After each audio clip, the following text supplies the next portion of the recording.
And not so Flash. The Adobe Internet plugin for playing games is being discontinued after 24 years. The once popular computer software Adobe Flash Player that was used to stream videos and play games online has officially been discontinued by its maker after 24 years of service. At its height, the technology was installed in almost all computers, but it failed to transition to the smartphone era. Our technology reporter Chris Fox says Flash was very popular during the very early days of the internet.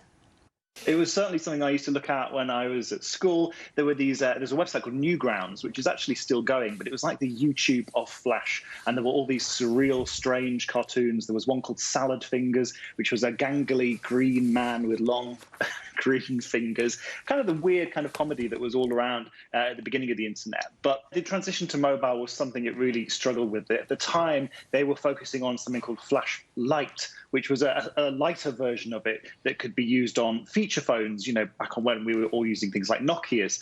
But it was very intensive on the battery. And obviously, when you are using a mobile device, battery life is important. The full version of Flash wasn't very good for the battery. And Steve Jobs in 2010 wrote an open letter called Thoughts on Flash, which was absolutely blistering on Flash. He said he didn't want it on the iPhone or the iPad because it was too intensive on the battery. It was security risk. And he also accused Adobe of trying to make it a closed internet. A lot of people would say how it's turned out is that Apple has done that. It's got its own closed ecosystem. But that letter was scathing on Adobe Flash, and it never made it onto the iPhone. There's a work to make an open source Flash player called Ruffle, which can do most of the things that Flash used to do for animations. It can play the sounds and the cartoons and things like that. And the Internet Archive, which is known for that Wayback Machine, if you look up an old website and you want to find what it used to look like, they're trying to preserve some Flash animations. So they've got a collection of about 2,000 Flash